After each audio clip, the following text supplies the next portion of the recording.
Hello, everybody. So today I want to talk about Nebius. Nebius is up 24%.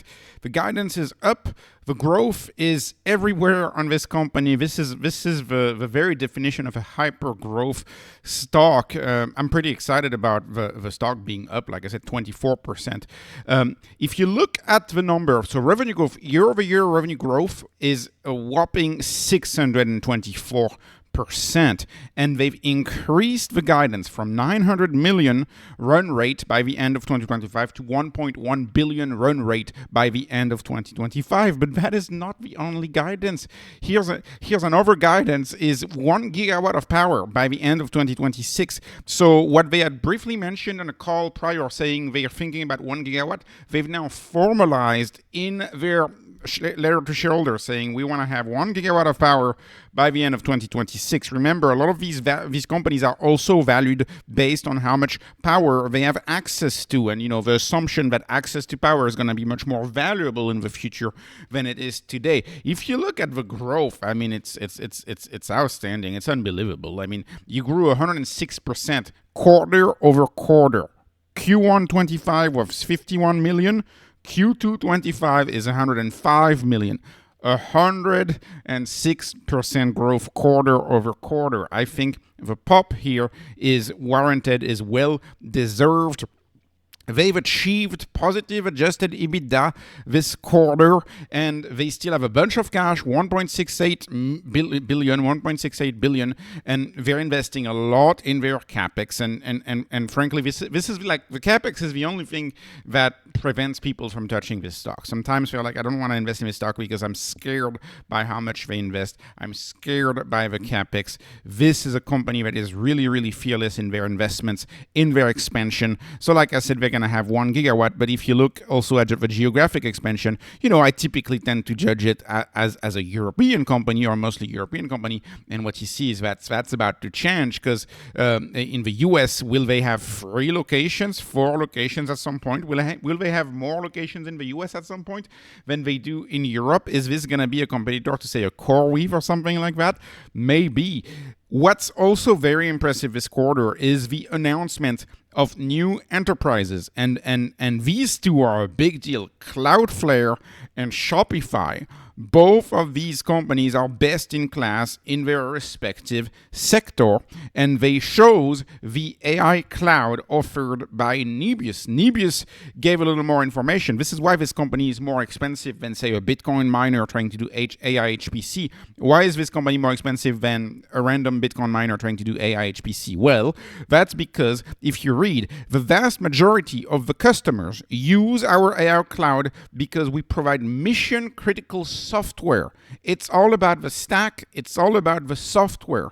It's sure, their infrastructure as a service, but they are first and foremost platform as a service. So the better way that I think of this stock is it's kind of like a standalone Google GCP, or a standalone AWS, or a standalone Microsoft Azure, but specialized in AI that is to be in the making. That's kind of the way I look at it. This is a company that's just as much software as infrastructure, as hardware, but the software is essential for them, because the software is what helps them rent the GPUs and do that profitably, should I say. And so that's very much in line with the story of this company. Used to be Yandex. Yandex used to be the Google of Russia. Then the whole madness or something happened, and they had to leave in the past few years, and now they're in Europe, and they kind of created their own thing on their own. They created their new company, and they brought more assets, they brought expertise, and they brought especially relationships. That CEO has a lot of relationships. That management team has a lot of relationships. So let's talk about valuation, because valuation at the end of the day is always how I judge companies. So what number of growth am I going to use? When a company is so early, I mean, keep in mind, this is a new IPO. This company is 7-8 months old. When a company is so early, how do you assess it? How do you look at the forward growth? Well, here's what I'm going to do. They are guiding us 1.1 billion run rate at the end of 2025. So I'm going to take that number and I'm going to forward it by 2 quarters, and I'm going to assume that the realized revenue at the end of Q2 2026, so in a year from now, will be 1.1 billion. And so that assumes, of course, less of a run rate in Q3 and in Q4, and more of a run rate in Q1 and in Q2. And I think I'm going to be pretty close to the truth in Q2 of 2026 on this. So assuming they will have achieved a trailing 12-month revenue of 1.1 billion in Q2 of 2026, and today they have achieved trailing 12-month revenue of 242 million. What kind of growth rate did I get? I get a growth rate of 354%. That's the forward growth rate for this company.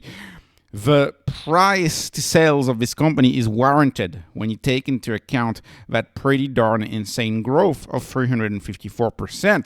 Also, the cash on the balance sheet increased compared to the last time. It increased by 280 million is what it increased compared to the last time. I just changed it in my spreadsheet. I could not believe they increased cash. We got more cash. Anyways, what is going on? So let's look at Nebius. 354% growth. How much am I paying for my growth? EV over GP over RG, that's a 0.30. So this company in the AI hardware sector, in the ever so hot AI sector, this company is as cheap as SMCI. But many of you will be quick to argue that this company executes much better than SMCI, and this is not even the whole story. The icing on the cake of this company is, of course, what is the VC arm of the company worth? And this is very, very, very tough to know. But let's look at ClickHouse. They own ClickHouse. We know ClickHouse did a Series C round with Khosla Venture, right? Really, really well-praised investor. Khosla Ventures, the guy is very big on Rocket Lab, made a bunch of money on Rocket Lab at Khosla Ventures. They are a very good VC firm, and they invested 350 million at a 6.35 billion valuation in ClickHouse. Nebius owns 28% of ClickHouse. So that means that ClickHouse is worth 1.77 billion. That should probably be subtracted from the enterprise value.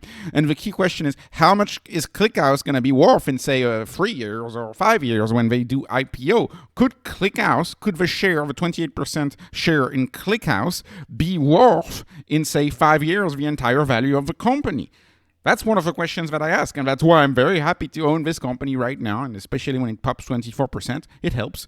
And here's another thing, and they have two other minor businesses. I kind of dismiss the two other ones, but they have one that could be hot in a VC valuation.